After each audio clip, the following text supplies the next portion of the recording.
fundamental basics that if you start to shift it, everything else will shift in your life as well. Some people, by the way, have to have more than enough money to do what they want, when they want, where they want, with whomever they want, contribute the way they want. And if that's their must, they find a way. I know that sounds overly simplistic, but it's true. You know, somebody once said you can take all the money in the world out of the hands of everybody, out of all the wealthy people in the world who are really successful, give it to other people. It wouldn't take too long, those people would have it back in their hands. It's not because they're manipulative, it's because they have a standard. Some are manipulative, don't get me wrong, but they got a standard of what they're gonna find a way to make happen. I'm just simply saying to you, take those 3 magic words and live them. Raise your standard. And if you really wanna do it, then I'll tell you the most important secret. Have you ever done this? Have you ever told yourself you're raising your standard? Okay, I'm gonna go make this happen. I'm gonna go make this much money. I'm gonna transform my kids. I'm gonna create the ultimate relationship in my life. I'm gonna transform my body, whatever it is.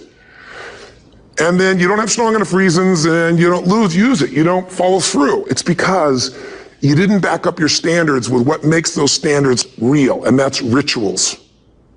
Rituals are where the power is. Whenever we do our Robbins results coaching, and we say Robbins equals results, the way we get results with people, it's the same way if you listen to my Ultimate Edge program, or back in the old days, Personal Power, or if you went to one of my seminars. You know what I do is I take these huge challenges you got and we break them down into little bite-sized steps. Little things you do each day that after you do them, you get so much momentum that it's easy to succeed. You're not overwhelmed. You have these victory day after day after day on little things.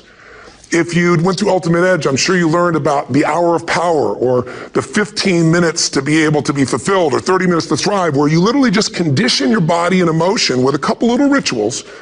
So it doesn't matter what's going on in your world, you feel that strength, and it's not fake, it's not some pump up, it's coming from inside you, and it works. Rituals define us. See, all the results in your life are coming from your rituals. They start with a standard and then have rituals that follow it up. Like, for example, if you are where you want to be physically, you have very different rituals than if you're not where you want to be physically. If you're overweight, you and I both know you got a different ritual than if you're physically fit. Completely different. You get up in the morning, what's the first thing you do if you're fit? Your shoes are there, you roll over, doesn't matter how you feel, you put on your shoes, you lace them, you start walking, or whatever that ritual is. If you're overweight, you roll over and you have a very different ritual. You might roll over several times to turn the alarm clock off. You go in and get your mocha, smocha, whatever, special coffee. You stop by at Starbucks, or whatever the case may be. You have your nice sugar muffin. It's supposed to be really nice for you. Whatever you do, it's a different ritual. If you have a great, passionate relationship, you have very different rituals in how you come home than if you have a lousy relationship. Where you come home and the first thing you do is you're tweeting somebody, or you're emailing, or flipping on the news, or you don't even come home. What are the rituals? Whenever I study people that are successful, what I look for is what's the standard they hold themselves to, and then what are all those little rituals that add up? Because think about it. Success and failure are not giant events. They don't just show up. You don't just suddenly become successful or suddenly have this cataclysmic event that makes you fail. It may look that way, but failure comes from all the little things. It's failure to make the call.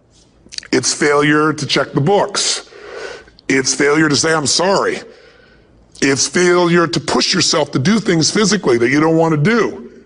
And all those little failures day after day come together until one day some cataclysmic event happens and you blame that. That event happened because you missed all the little stuff. Do you agree with me? And success, by the way, is not some overnight event. It's all these little things. Success is having a vision. Success is making it compelling. Success is really seeing it and feeling it every day with strong enough reasons. Success is feeling the sense that I'm here to grow and I'm here to give something to the world more than just myself. Success is caring about other people. Success is calling and saying, I love you in the middle of the day for no damn reason. Or sending a note. That'll change your relationship. Have a ritual of something funny, playful, or a surprise you do. How many relationships are dead today because they have no surprise rituals anymore? You need to have some rituals, some cool things you do that nobody else does that gives you a better life than anybody else has. All the little stuff. That's where success comes from. In business, it comes from delivering more than anybody could imagine. All those little things add up. People go, wow, that's who I want to do business with. It's true in any area of your life.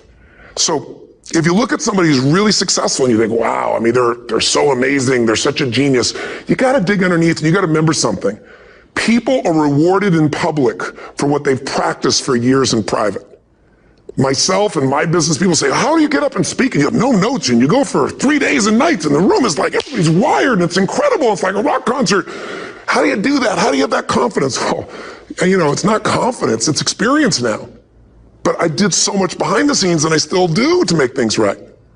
I mean, how many people would know that since the time I was 17 years old, before I walk out on stage, still do to this day, wouldn't need to do it, but I still do it, I never walk out there without being in an absolute peak state of mind.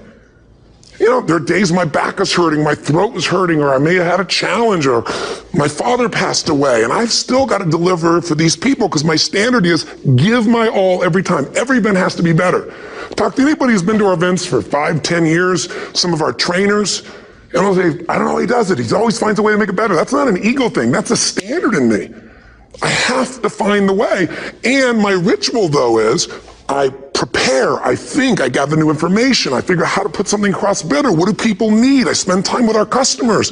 I see what's going on. And before I get on stage each time, I have this little ritual to put myself in a state of mind. And I did it starting like 17 years old. I started doing it. I'd say, I now command my subconscious mind. And I say this out loud several times, this little phrase, set of phrases, as an incantation to kind of condition my mind and body. And I'd say, I now command my subconscious mind to direct me in helping as many people as possible today by giving me the strength and the emotion and the humor and the brevity, whatever it takes to show this person and help this person change their life now. And I started that with a person when I worked with people one-on-one, and I would do that for 45 minutes driving in my Volkswagen to go serve and coach somebody for the first time. Now I don't say that person, I say these people, and I can go out in a room of 10,000 people and deliver for 50 hours, and I do it every time I come back on stage. It's a ritual to go into peak state. Peak states don't just show up, they don't interrupt you. Great ideas don't interrupt you, you gotta pursue them. I talked to Michael Jordan, I'll never forget, at the peak of his career, and got to watch his final game, saw him backstage and spent some time with him, and it was a pretty exciting time. He was the greatest basketball player I think that ever lived and has ever lived. And I asked him, I said, you know, what sets you apart, Michael? You know, what is it? And is it God-given talent, ability, skill? What is it? And he said, Tony, you know, he said, I can shoot you straight, and you know it's not, you know, me trying to act humble. He goes, I have a lot of talent, a lot of God-given talent, a lot of skill. I've worked really hard. But he said, really, it's my standards. He said, every day I demand more from myself than anybody else could humanly expect. I'm not competing with somebody else, I'm competing with what I'm capable of. Magic formula. Because most of us lower our standards, why? Because who you spend time with, my friends, is who you become. One of the biggest reasons I started going to seminars when I was like 17 is I had nobody around me as a great role model. I could read about somebody, but being around people, being in that environment was very different. Finding a way to go to work with someone who lived that standard of life was very different. You get around people with low standards and you compete with it. You don't need to compete with it. It's like, okay. I mean, remember Jerry Springer? I don't know if he's still in the air, but you know, I remember he used to get people on the show and I thought, where would he find these people? And why would people watch? I'll tell you why they watch. They watch these people and go, my life's still pretty darn good compared to that person. Look at them. You don't have to change your life. All you have to do is find somebody with a lower standard and you'll feel good about yourself. But if you feel that good feeling, it's an illusion. The only thing that's going to make you happy, my friend, in this year or any other, is to step up.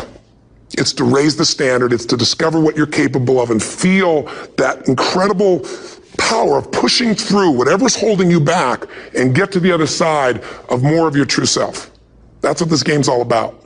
And look at the best in the world in anything. Tiger Woods, what's his vision? To win golf tournaments? No, to be the best that ever lived. That's his goal, that's his vision. But here's what's interesting, he backs it up with rituals. If you just have a vision and you don't have the rituals, stop lying to yourself. His rituals are, he started doing things nobody did before. He went and started lifting weights. Golfers lifting weights? No way. He went out and he changed his swing when he was the best in the world because he realized in order to be the best that ever lived, he was gonna have to change his swing. If you know anything about golf, you don't change your swing when you're the best. And he went and retrained himself because he has different rituals than other golfers. Now many people are modeling his rituals to get better. It's amazing. You know, you look at somebody like Michael Phelps, the 2008 swimmer, won 7, only 2 people, I think, in history, if I remember correctly, that have gotten 7 gold medals in one session. And here's a guy, he's got number 6 under his belt, and he's exhausted, and he's going in for that final swim. I'm sure you remember. And how does the guy win? By 1/100th of a second. Do you think that was some massive skill that got him over the top? Or was it a standard that says, this is who I am? I am the champion, and no one is taking this from me. And somehow in those final milliseconds, 100th of a second, he pushed himself just beyond his competitor.